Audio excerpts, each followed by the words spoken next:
देख रहे हैं 24 एनडी मीडिया।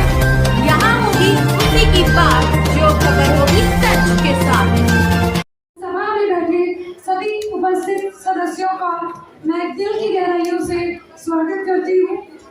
आज हमारे आर्य कन्या स्कूल के नन्हे नन्हे बच्चे मानव सेवा परमो धर्म नामक एक नाटक के द्वारा श्री नर नारायण सेवा समिति द्वारा किए गए कार्यों को दर्शाने की कोशिश करेंगे।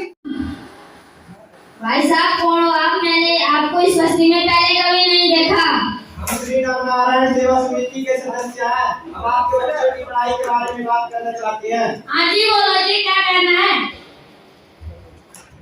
हम आपसे कहना चाहते हैं भाई साहब कि आप अपने बच्चों को पढ़ने के लिए स्कूल में भेजो। अरे भाई साहब आपको दिखा नहीं लग रहा? आज मैं इन बच्चों को पढ़ने के लिए स्कूल भेजूंगा तो मुझे कमा के कौन देगा और हम रोटी किस तरह खाएंगे? अगर ये बच्चे पढ़ लिख जाएंगे, कुछ बन जाएंगे तो ज्यादा कमा सकेंगे। बैठे हैं शहर के मान सम्मान के योग्य जितने भी व्यक्ति बैठे हैं सभी को अभिवादन देती हूँ, अपना प्रणाम करती हूँ और धन्यवाद देती हूँ नर नारायण सेवा समिति का जो इन्होंने मुझे यहाँ बुलाया और इतना मान सम्मान दिया। मानव सेवा ही सबसे बड़ा धर्म है। ऋषि मुनियों ने भी ये कहा है कि दूसरों की सेवा करना ही सबसे बड़ा धर्म है। नेहरू जी ने भी कहा था कि पर सेवा, पर सहायता और पर हितार्थ के लिए काम करना ही सच्ची सेवा भाव है। और आज के समय में जब दुनिया के पास अपने सिवाय किसी और के लिए समय ही नहीं है, अपने बुजुर्गों को वो वृद्धाश्रम में छोड़ आते हैं, उन्हें अपने परिवार के लिए समय नहीं है, तब आप जैसी ये समितियां हैं जो दूसरों का ध्यान रखती हैं, दूसरों की सेवा करती हैं, बहुत बहुत बधाई देती हूँ कि आप लोग आज के साधु लोग हैं। आप बच्चे बहुत ही सौभाग्यशाली हैं जिनका हाथ ऐसी सेवा समिति ने पकड़ा। तीर्थ यात्रा करना उतना महत्वपूर्ण नहीं है जितना किसी की सेवा करना। मैं आप बच्चे ये जो पीछे बातें कर रहे हैं ना, इनको एक छोटी सी कहानी सुनाना चाहूंगी। लियो टॉल्स्टॉय एक साइंटिस्ट है, उनकी कहानी मैं आपको सुनाना चाहूंगी। वो और उनके मित्र दोनों ही बहुत ही धनी थे, बहुत ही पैसा था उनके पास। एक दिन उन्होंने तय किया कि हम तीर्थ यात्रा पर जाएंगे। तीर्थ यात्रा पर बहुत दिनों से उनका दोस्त कह रहा था कि हम चलते हैं, पर वो आनाकानी कर जाते थे कि मेरे पास पैसा नहीं है। तो उनका दोस्त उन्हें समझाता है कि इतना पैसा है, तीर्थ यात्रा पे क्यों नहीं जाता। 2 दिन बीते, 3 दिन बीते और वो अपने दोस्त की बात में आ गए और उसके साथ तीर्थ यात्रा पर चले गए। रास्ते में एक गांव में गए, बहुत खड़खड़ाया उनका दरवाजा, लेकिन कोई नहीं आया। अंत में दरवाजा तोड़ दिया उन्होंने और अंदर देखा कि एक मरने की हालत में एक स्त्री है और एक बहुत ही लाचार हालत में एक वृद्ध बैठा है। उन्होंने पूछा ये क्या हुआ?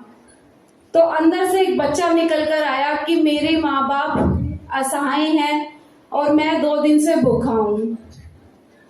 उन्होंने अपने थैले में से रोटी निकालकर उन सबको खिला दी।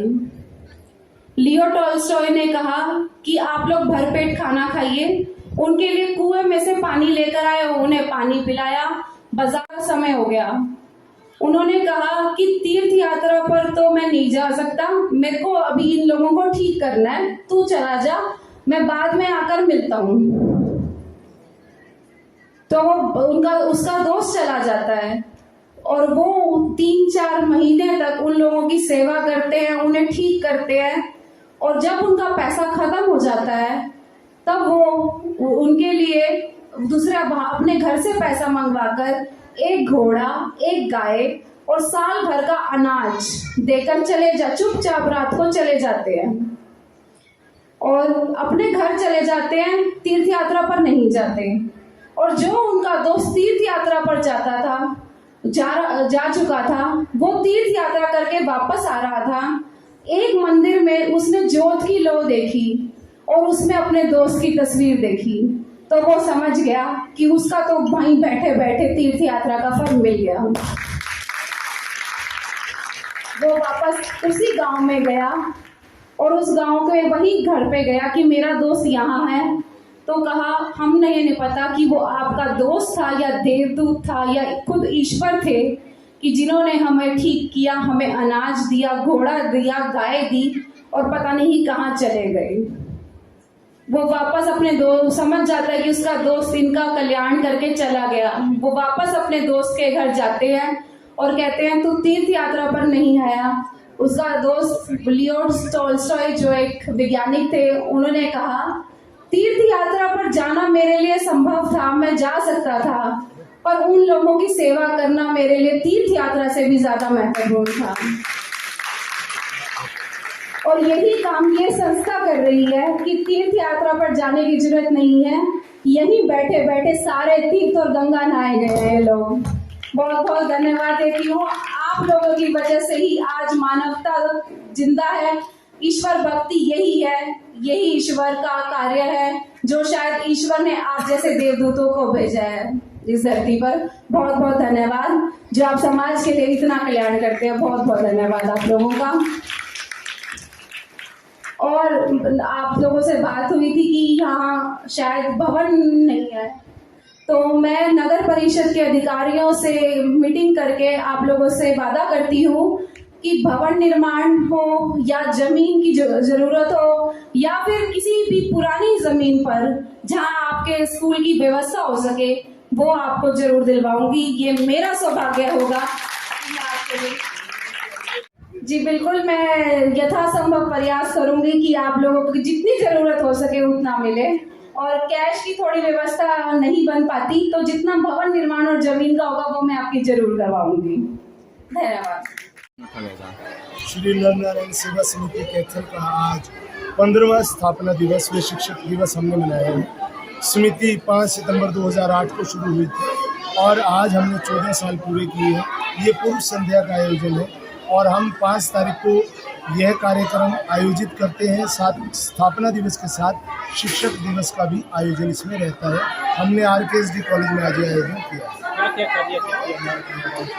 श्री नरनारायण सेवा समिति तकरीबन 650 से 700 बच्चों को शाम को 19 शिक्षा केंद्र यानी बस्तियों में जाकर पढ़ाते हैं हमारे टीचर, और 200 से 250 बच्चे पिक एंड ड्रॉप फैसिलिटी के साथ आर्य कन्या उच्च विद्यालय में पढ़ाए जाते हैं। इसके साथ 75 बुजुर्गों को उनके घर पे रोजाना टिफिन सेवा मिलती है। 15 निर्धन लोग उसमें भोजन करते हैं। उसके अलावा हमारा चिकित्सालय है जिसमें रोजाना लोग मुफ्त में आकर परामर्श लेते हैं डॉक्टर GL चावला जी से, और साथ में दवा लेते हैं। नेकी की दीवार, नेत्रदान, सिलाई, कढ़ाई, बुनाई, इन सब के प्रशिक्षण समिति के माध्यम से किए जाते हैं। जैसा कि आपने कहा कि ये संस्था द्वारा सेवा की जा रही है, शुरू में आपने संस्था शुरू की थी तो कितनी दिक्कतों का सामना करना पड़ा, तो अब आपको कैसे? सन 2008 में श्रीमान राजेश जी गर्ग जो समिति के संरक्षक हैं, भाई साहब ने इस समिति की शुरुआत की। इन्होंने बस्ती में जाकर बच्चों को दवाई देनी शुरू की क्योंकि ये पूजा मेडिकोस से है, और उसके बाद वो बढ़ते बढ़ते ये कारवां ऐसे बढ़ा कि ये सारे कार्यकर्ता जो आप देख रहे हैं ये तन मन धन के साथ अपने परिवारों के साथ, समाज के साथ, दानदाताओं के साथ, सिर्फ कैथल शहर से ही नहीं US तक हमारे दानदाता सहयोगी डोनर्स बैठे हैं जो हमें निरंतर सहयोग करते हैं ताकि हम अपने कुछ प्रोजेक्ट को सेंट्रलाइज कर सकें। जैसे टिफिन सेवा, हमारी रसोई वहाँ बन जाए, सिलाई, कढ़ाई, मेहंदी लगाना वहाँ हो जाए, बच्चों के लिए सेलिब्रेशन या बच्चों के लिए कुछ क्लासेस वहाँ लग जाएं। तो हम ऐसा कुछ सेंट्रलाइज्ड सिस्टम चाहते हैं ताकि हम कम समय लगाकर कम रिसोर्सेज के साथ ज़्यादा आउटपुट दे सकें। ये बच्चे 14 साल से पढ़ रहे हैं, नर्सरी से शुरू हुए 12वीं पास हो गए हैं। हम चाहते हैं कि हमारे समिति के बच्चे, आप सबके बच्चे यहाँ से पढ़कर सबसे पहले एक अच्छे इंसान बने, उसके बाद चार्टर्ड अकाउंटेंट बने, इंजीनियर बने, डॉक्टर बने, एडवोकेट बने, और उनके अंदर सेवा भाव इतना रहे कि वो इस देश की, भारत देश की सेवा करें। तो कैसे? जी सर, क्या नाम आपका? मेरा नाम अमित। आज क्या कार्यक्रम रखा गया है? आज हमारा 15वां स्थापना दिवस है श्री नारायण सेवा समिति का। आज हमें 15 साल हो गए हैं यहाँ पे, और हम ये ऑर्केस्ट्रा के इसमें प्रांगण में अपना स्थापना दिवस और टीचर दिवस दोनों ही हम इस रूप में मना रहे हैं। तो कैसी उमंग है बच्चों में, पेरेंट्स में, या बच्चों में या अभिभावकों में या आप में, कैसी उमंग देखने को मिलती है आपके? सर उमंग का तो ठंडा ही नहीं है जी, कोई अंदर से उमड़ के आता है सारा कुछ। मतलब आप ये जो बच्चे हैं, जो बस्तियों के बच्चे हैं, आप जैसे आप प्रैक्टिकली इनको देखोगे ना, जाके कूड़ा करकट उठाते हैं और बस्तियों में मतलब चोरी चुकारी करते हैं, इन बच्चों को उनसे मुक्त करना चाहते हैं। हमारा जो मेन उद्देश्य है, ये बच्चे पढ़ लिख कर और अपना भविष्य में बहुत आगे जाएँ, और मतलब ये जो चोरी चुकारी और ये कूड़ा करकट भी इनके है ना, इससे मुक्त हो जाए भैया। और इनकी आने वाली पीढ़ी, यही बच्चे इनकी आने वाली पीढ़ी को कहें कि बेटा ये काम गलत है, ये काम मत करो, और उनको पढ़ाएं। हमारा मेन उद्देश्य है। ठीक, धन्यवाद। श्री नारायण सेवा समिति अपने स्थापना दिवस पर उन सभी सहयोगियों का आभार व्यक्त करती है जिन्होंने तन से, मन से और धन से समिति को खींचा है। हम उन्हें नतमस्तक होकर आज उन्हें प्रणाम करते हैं। पत्रकार भाइयों का भी हम दिल से अभिनंदन करते हैं जो बजाय निःशुल्क मतलब इस सहायता और सेवा पत्रकारों को धन्यवाद। समिति का स्थापना दिवस मनाया जा रहा है, जिस तरह के कार्य ये कर रही हैं, क्या लगता है कितना समाज के लिए बेहतरीन कार्य कर रही हैं? नारायण सेवा समिति का बहुत बहुत बधाई देती हूँ, बहुत बहुत धन्यवाद करती हूँ कि वो समाज के लिए इतना कुछ कर रहे हैं। आज के समय में जब किसी के पास किसी के लिए समय नहीं है, तभी अपने कामों को से ऊपर रख के मानवता की सेवा कर रहे हैं। और मैं खुद मानती हूँ कि मानवता की सेवा ही सबसे बड़ा धर्म है। तो ये लोग आज के समय के साधु लोग हैं, ये ऋषि मुनियों से कम नहीं है। एक शिक्षा ऐसा वस्तु है, जितना ज़्यादा ज्ञान देंगे उतना व्यक्ति शिक्षित होता है। ये लोग ऐसे बच्चों को पढ़ा रहे हैं जो शिक्षा के बारे में जानते नहीं हैं, जिनको इनको ऐसे समाज को शिक्षित करने का प्रयास कर रहे हैं। क्या कहना चाहेंगे आप? ये लोग तो बधाई के पात्र हैं जिन्होंने इन लोगों बच्चों को चुना है, जिनके बारे में शायद कोई नहीं सोचता। जिस वर्ग को समाज में किनारा मिल रहा हुआ है, ये उस वर्ग के बच्चों के बारे में सोचते हैं। ये बहुत ही बधाई के पात्र हैं जो शिक्षा इन बच्चों को दे रहे हैं, ताकि ये कल का भविष्य बन सके। कल इन्हीं बच्चों में से शायद कोई प्रधानमंत्री बन जाए। ये उसके आज उसकी नींव रख रहे हैं। नारायण सेवा संस्था ने सहयोग की मांग की है, तो इसके प्रति क्या कहना मैडम जी? बिल्कुल, मैं अपने नगर परिषद में अपने अधिकारियों से विचार विमर्श करके एक मीटिंग बुलाकर जो यथासंभव जितना भी मुझसे प्रयास हो सकेगा उतना प्रयास मैं इन लोगों को करके दूंगी, और मैं अपने आप को इसके लिए सौभाग्यशाली समझूंगी। Thank you.